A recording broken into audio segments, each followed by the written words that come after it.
हर हर महादेव। श्री साई नमस्तुभ्यम।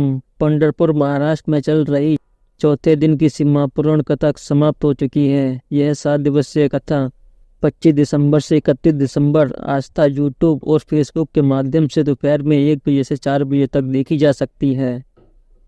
आज की कथा बहुत अधिक रोचक जानकारी से भरपूर थी। इसमें गुरुजी ने रोचक उपाय, पत्र और साथ ही बहुत अच्छी जानकारियाँ दी हैं।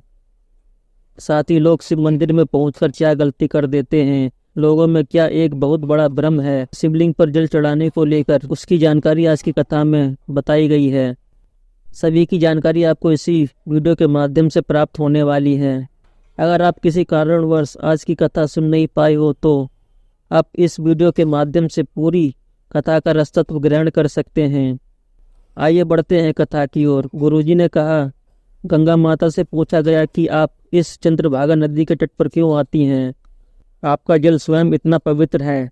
इस पर मां गंगा ने कहा, मेरे तट पर आने वाले के सभी पाप धुल जाते हैं।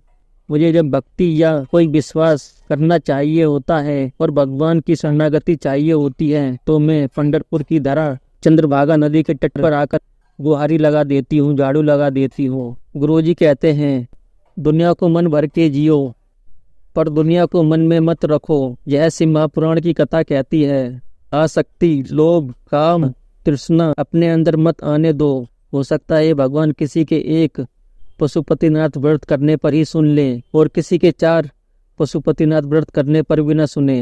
गुरुजी ने कथा में कहा, कभी कभी आपको बुरा लगता है कि मेरा कार्य पूरा होने वाला है पर वो नहीं हो पाता।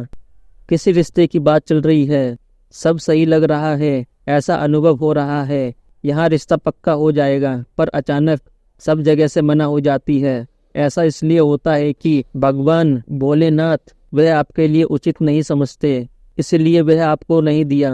भगवान की भक्ति निरंतर करते रहोगे तो भगवान उससे अच्छा और कई गुना अधिक प्रदान कर देते हैं। अनीता जी के बारे में बताते हुए गुरुजी ने कहा, उनकी स्थिति वैसी भी नहीं है कि ज़्यादा खर्च कर सकें, पर इन्होंने इतनी बड़ी शिव महापुराण की कथा में आए शिव भक्तों को 1 दिन का पूरा भंडारा करवाया है, जिससे इन्होंने 2.5 लाख रुपए खर्च किए हैं। इसके बाद गुरुजी ने कहा, ऐसा नहीं है, खूब पैसा खर्च करो, भंडारा करो। शिव महापुराण की कथा कहती है, अगर आप पीपल के वृक्ष के नीचे बिस्कुट का चूरा करके भी उसे वृक्ष के नीचे डाल देते हैं तो उस बिस्कुट का चूरा चींटी खाकर तृप्त हो जाती है, वह भी भंडारे से कम नहीं है। नदी में अपने घर से आटा लाकर छोटी छोटी गोलियां बनाकर वह आपने नदी में डाल दी, जिससे मछलियों ने उसे खा ली। मछलियां उसे खाकर तृप्त हो गईं, वह भी भंडारे से कम नहीं है। इसी प्रकार आपने अपने घर का थोड़ा सा अनाज, थोड़ा सा दाना आपने चिड़ियों के लिए डाल दिया, चिड़िया खाकर उसे तृप्त हो जाती है।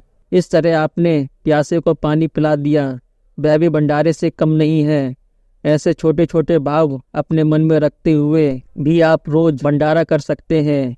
अलका जी पत्र लेकर आई। पत्र में लिखा, मेरा बेटा स्वयं डॉक्टर है, उसके सिर में दर्द हो रहा था, उसने दवाई ली, सर में बहुत अधिक दर्द हुआ और अगले ही दिन वह हॉस्पिटल गया। सीटी स्कैन हुआ तो पता चला कि उसका आधे से ज़्यादा दिमाग का हिस्सा सोच चुका है, उसकी ब्रेन स्टिक बैठ गई है और ब्रेन पैरालिसिस हो गया है। उसकी कंडीशन बहुत खराब हो गई है। वह स्वयं डॉक्टर था, वह ना सोच पाता था ना समझ पाता था, कोई सूध बूध नहीं थी। उसका सर काटा गया और ऑपरेशन हुआ। हम श्री शिवाय नमस्तुभ्यम मंत्र का जाप करते रहे और शिवलिंग पर चढ़े हुए जल को लाकर उसके शरीर में लगाना शुरू किया और 1 बूंद उसके मुख में डाल देते। यहाँ डॉक्टर ने कहा था, बेटा 10 से 15 साल में रिकवर कर पाएगा। मेरा बेटा इतनी जल्दी ठीक हो गया, उसी का आभार व्यक्त करने में कथा पंडाल में आई हूँ।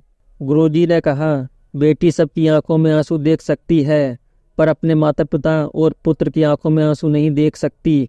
जो बेटी अपने पिता की आंखों में आंसू दे वह बेटी बेटी नहीं हो सकती, यह निश्चितता है। हर बेटी को अपने पिता को कन्यादान का अवसर जरूर देना चाहिए। गुरुजी ने कहा, पिता कभी भी अपनी बेटी को खड्डे में नहीं डालेगा। शादी के समय भी पिता सब कुछ देख लेता है, लड़का कैसा है, कितना कमाता है, कितना संस्कारी है, यह सब देखकर ही अपनी बेटी देता है। पर एक पिता सब देख सकता है पर अपनी बेटी की किस्मत नहीं देख सकता कि उसकी किस्मत में क्या लिखा है। पिता अपनी बेटी के लिए अच्छे से अच्छा सब कुछ देख सकता है, फिर आगे उसकी किस्मत। विद्या संजय मिश्रा जी पत्र लेकर आई। पत्र में लिखा, मेरा बेटा 27 वर्ष का है, जिसका एक्सीडेंट हुआ है और मुंह में इतनी चोट लगी है कि उसका दांत टूटकर मुंह में ही धंस गया है, निकला नहीं। तो शरीर में तकलीफ पड़ी तो, और दांत भी ऐसी जगह फंसा था, बिना जबड़ा काटे ऑपरेशन नहीं हो सकता था। पर धीरे धीरे बेटे के मुख का दर्द खत्म हो गया। डॉक्टर को दिखाया तो डॉक्टर ने बताया ऑपरेशन की जरूरत नहीं है। उसी का आभार व्यक्त करने में कथा पंडाल में आई हूँ। शंकर जी पत्र लेकर आए। मेरा बेटा भगवान को नहीं मानता था, किसी पर भी विश्वास नहीं करता था, मंदिर में जाकर कभी एक लोटा जल भी नहीं चढ़ाता था। पर एक बार मैंने उसे संभाजी नगर में कथा पंडाल में बैठकर कथा सुनवाई। बेटे का ऐसा हृदय परिवर्तन हुआ, भगवान के मंदिर में जाना शुरू किया और कामना की कि 10 साल से नौकरी नहीं लग रही थी और बाबा ने उसकी सुन ली और बेटे की सरकारी नौकरी लग गई। उसी का आभार व्यक्त करने में कथा पंडाल में आई हूँ। सिंधु ताई जी पत्र लेकर आई। पत्र में लिखा, मेरा बेटा 3 साल से बैंक की तैयारी कर रहा था, पर इसका कोई सिलेक्शन नहीं हो पा रहा था। बेटा बहुत परेशान था। मेरी बहन ने टीवी में आपकी शिव महापुराण की कथा के बारे में बताया, तो मैंने टीवी के सामने आसन लगाकर कथा सुनना शुरू किया और मेरे बेटे को मैंने एक लोटा जल चढ़ाने को कहा। बेटे ने कहा, अगर जल चढ़ाने से नौकरी लगती तो अब तक क्यों नहीं नौकरी लग जाती। पर उसने मेरे कहने पर जल चढ़ाना शुरू किया और एग्जाम दिया, उसका चयन नहीं हुआ। बेटा निराश हो गया। मैं कहा, चलो सीहोर में माथा टेक कर आते हैं। हम सीहोर कुबरेश्वर धाम जाकर निवेदन करके आए और जिस लिस्ट में बेटे का नाम नहीं था, उसकी नई लिस्ट आई और बेटे का नाम आ गया। मेरे बेटे की IT फील्ड में बैंक ऑफ इंडिया में जॉब लग गई है। उसी का आभार व्यक्त करने में कथा पंडाल में आई हूँ। उसी जी पत्र लेकर आई। पत्र में लिखा, मेरी शादी को 8 साल हो गए थे, पर संतान नहीं थी। डॉक्टर का इलाज कराया, पर संतान का सुख नहीं हुआ। फिर मेरे रिश्तेदारों ने शिव महापुराण की कथा के बारे में बताया, सफ़ेद आंकड़े की जड़ के बारे में बताया, तुम रुका महादेव का वर्णन बताया, पर मेरे गर्भाशय में गठान थी। डॉक्टर के हिसाब से बच्चेदानी में गठान निकली। डॉक्टर ने ऑपरेशन का कहा, टेस्ट किया और यह गठान कैंसर भी हो सकती है। और हमने पशुपतिनाथ का व्रत किया संतान प्राप्ति के लिए, और डॉक्टर बोल रहे हैं कि बच्चेदानी में गठान है। अब इतने साल में कोई गठान नहीं थी, अचानक गठान कहाँ से आ गई। हमने ऑपरेशन में जाने की तारीख निकलवाई और जांच फिर से प्रारंभ हुई, और जब फिर जांच हुई तो मालूम चला कि वह गठान नहीं, बच्चा है। संतान का सुख 8 साल के बाद हमें प्राप्त हुआ है। उसी का आभार व्यक्त करने में कथा पंडाल में आई हूँ। गुरुजी ने कहा, अगर आपने सिर्फ शिवलिंग पर जल अर्पित करना है तो वह जल गणेश जी को भी मिल जाता है, कार्तिकेय को भी मिल जाता है, माता पार्वती को भी मिल जाता है, सबको मिल जाता है। जो शिवलिंग पर विराजमान है, माता अशोक सुंदरी को भी मिल जाता है। आपको यह नहीं सोचना कि मैंने गणेश जी को स्नान कराया या नहीं, कार्तिकेय को स्नान कराया या नहीं। पर गुरुजी का कहने का तात्पर्य है कि जो शिवलिंग पर विराजमान है उसके आसपास आपने देखा होगा कि कार्तिकेय जी भी विराजमान होते हैं, गणेश जी भी विराजमान होते हैं, माता पार्वती भी अपने हाथ जोड़कर विराजमान होती हैं।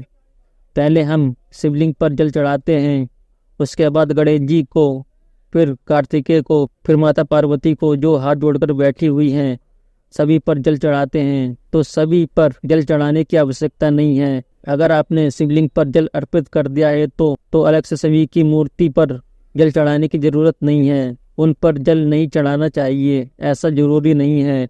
शिवलिंग पर आपने जल चढ़ाने से सभी पर जल अर्पित हो जाता है।